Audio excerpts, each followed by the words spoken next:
imagine the patient is in the emergency ward.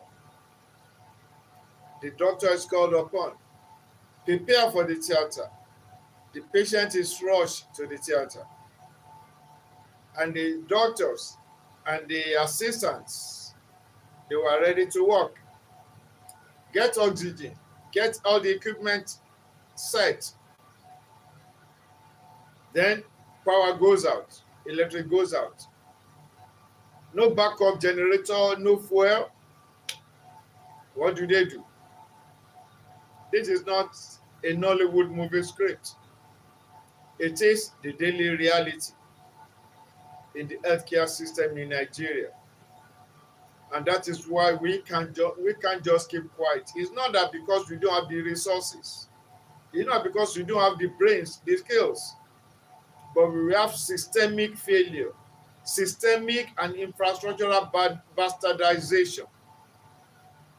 And it's not that we are incapable of fixing all this. It's just because we are not holding those put in charge accountable. So, what do? The Nigerian healthcare sector is failing fast and seriously. Not because we don't have the personnel. Not because we don't have a workable environment. But the workable environment is being paralyzed daily. By who? For what reason? Is what we cannot decipher, but it's what you and I have to work that. Nigeria is bleeding. Nigeria doctors are breaking, and they are bleeding as well. And the fatality is increasing daily. People that are not supposed to give up are giving up. Lives are being lost, both of the young and the old. So imagine a pregnant woman. Thank you, Martinez from the US. Imagine a pregnant woman. Due, she could feel the movements in her body. They say the time is due. Maybe the water has broken. And she's being rushed to the hospital. The potholes on the road, the serious traffic jam, the poor road networks. Time is delayed. Time is lost. In some cases, the delivery is done inside the vehicle. Some, even before the ambulance could get to the house, maybe they just have to get a neighbor's vehicle or just call a cab. And maybe who will be the handlers, who will be the midwives. So this is costing lives. And not because we can't achieve better lifestyle for our people, but because we are not holding them accountable. Nigeria is bleeding. The doctors are bleeding, and they are breaking. You see, if you are not a medical doctor, you may not quite understand. But if you're a professional, you'll be able to have an idea what I'm trying to talk about. This channel, AdekunleNuga Reflection, is an educative channel. Is to guide, is to enlighten, is to break things to the fore. So if you're a professional, now there are things you need to do to get results, to make life of your clients better, to make them happier. Okay, they have gotten some of the raw material, but the key materials are not available. And the raw materials now spoiled. And the work you have done, which is halfway, everything has now collapsed. Beyond the money wasted, you as a professional, you will not be happy because the goodness of your work, the beauty of your work could not be made manifest by circumstances beyond your control, but within the control of your clients that gave you the job. So as an educator, a teacher, I train as a professional educator. Students are brought to your class to teach. So you need conducive environment for these children. To you make the rapport with them, and you make the best of their various experience to bring out the best in them. But if the parents, the other stakeholders are working against your productivity,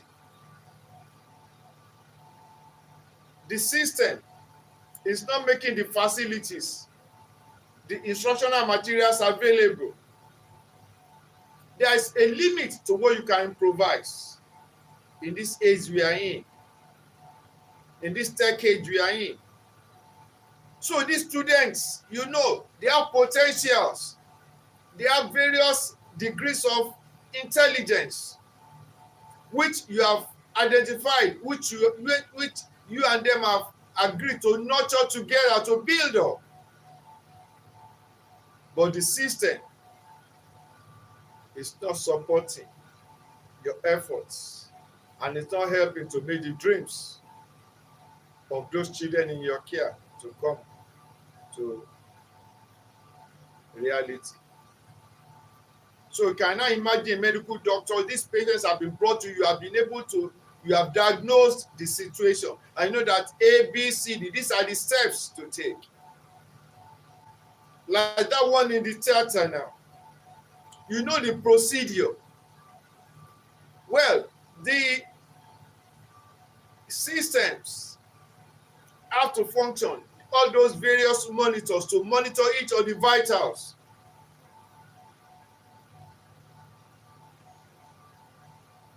Now, electricity just went off. And because it's a government hospital, different departments handle different aspects. So the maintenance department, they now tell them, okay, put on the gen. Even the gen should be on automatic mode.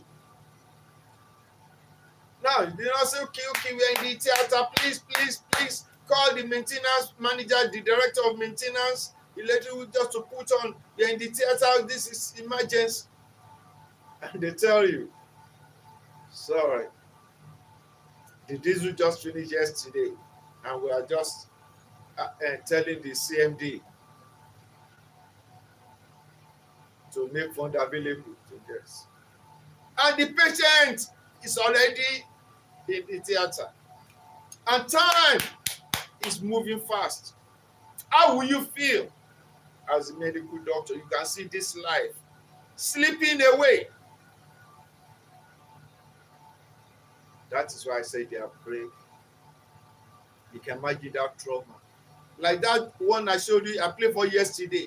That young Nigerian doctor saw a 5-year-old life slipping out of him just because they could not get deposit 5,000 naira for oxygen. And the procedure could not go on without the deposit. There is humanity. That's why I said in Nigeria, the life of a human being can be classified to be less than 5,000 naira. What system are we operating? Are we humans at all? Nikolai, thank you. Lindy, you're welcome. Which country are you reflecting with me from? Please let us know. Mario, you're welcome. What's the health system like, and what are the infrastructures that you have there? Are they functioning excellently well? That's what we're working at in Nigeria. So if you have any suggestions on what can be done, please, it will be well appreciated. So the electricity failure will affect the life support machines. Some babies are in incubators, and some other patients are on life support machines. The surgical equipment are sterilized in autoclave and some other machines because they must remain sterile before the surgery. You don't keep them anywhere else. You keep them in a sterile environment. Then the blood storage, the blood bank, and there are some vaccines, some medication that must be kept at a particular temperature of storage, or else they will lose their potency. That is the pain you're going through. That's why you say this thing must be fixed. Then the laboratory diagnostics. They have to work with equipment that are dependent on electricity. And it became so bad that the national headquarters, which we call the Aso Rock, where the presidency is, instead of them to work to fix the electricity challenge of the country, they now cut themselves off from what is called the national grid and now just put solar in the place. Why not now fix solar in our major hospitals all over the country? Is it too much to ask for? Now I ask, billions of naira will be spent on this Lagos-Calabar expressway. We know, yes, it's good. It will facilitate trade. But why not consolidate what is on the ground first? What are the things that are lacking first? Fix those ones. The roads network within the country, most of them, more than 50%, are terribly bad. Why not fix those ones first? The patient getting the hospital, like the young man that gave his story on Twitter, on Dr. Azan's page under his hand when he was responding to Dr. Azan's, is it Azan Usman? He said before they could get to the hospital, the wife was pronounced dead on arrival. That's the pain we go through in Nigeria, and that is part of the trauma of our medical doctors. So in Nigeria, power supply is highly unstable and highly unreliable. As I'm speaking to you, there is a power cut in my locality. No supply. So this is unjust. So doctors are forced to improvise, but there's a limit what you can improvise in the theater. That is what you can improvise in saving lives, especially with critical machine and some people on critical support system. So vaccines get spoiled. Like I said, and lives are lost. Lives that could be saved. So G girl, thank you so much. I appreciate you too. Yes, thank you. Please, if you've not subscribed to my channel, please subscribe and let's go to reflect together and give thumbs up. But we're talking about our situation in Nigeria, the system, especially what our doctors are going through. It's not supposed to be so. If the language and the facility is a different thing, but everything we need is available. But the accountability and the policy making and policy implementation is what we have challenge with. So the bad road networks, like I said earlier, increase the time in traveling and delay patients' arrival at the hospital for their treatment. And when they arrive at the hospital, that challenge is also waiting for them there. So when we now have policy failures, so policies are made when the doctors cry, like even that Dr. Osman said, because some of them are now crying out that please, please, please do something about this situation. Do you know the senior doctors, maybe those ones are now being bribed or made comfortable somehow in quotes by the policymakers that are part of the system. They now threaten them with sack and with some other forms of punishment to make them to keep quiet and just roll with the system like that as it is. So budgets are allocated, but projects are hardly implemented. Imagine somebody saying it's federal system that they will allocate some money to procure some things, to do some things, but after the year is about to run out, say, what are the things you have done? Nothing could be pointed at. It's as bad as that. So health facilities are commissioned in some cases, but they are not equipped. So policies exist on paper, but not in reality, no implementation. So we have this dangerous gap, and the result, we have doctors that are burnt out, that are frustrated, depressed, and some of them, they collapse even on the job because they are overstressed and overstressed. And because of the love for the patients, they try to bear it and they pay the ultimate unpleasant price. That's why those of them that are on the ground are crying that something was done. That's why this video, this training, is to highlight that challenge. That please let those in authority do something about this. There should be accountability of everything in the system. When policies are made, let the policy be implemented, and let there be accountability in every department, in every sector. Thank you once again for reflecting with me.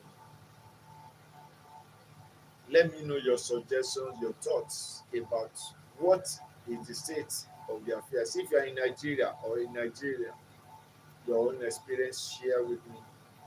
If you are from outside Nigeria, bring yourself and say, okay, I've heard this about your country. Why don't you try and do? I can do try and do. I can try and do this. We learn. We learn. So I'm a good learner. So I want to learn from you. Thank you so much once again for your time for your attention, and thank you because I know you and I will going to play our roles so that to make you. I like that Michael Jackson, to make the world a better place for you and me. To make the world a better place for you and me. We are the world. Look at the man in the mirror. Then you can look at yourself and see what you can do to make life better for your fellow human being. There's only one life you and I have, and that life is supposed to be lived well. That's why United Nations have that principle called the rule of law and fundamental human rights. At least people that study government and social, if you don't learn anything, you learn that there's something called rule of law and fundamental human rights. Right to life, right to being, right to association, life, right to movement, right to a lot of other things. Nobody has a right to make life uncomfortable for any other human being. Thank you so much once again. Till we meet again tomorrow. Still talking about tales that touch the heart and things that can make life better for you and me and other human beings around us. That's what this channel is all about. Thank you so much, and God bless you.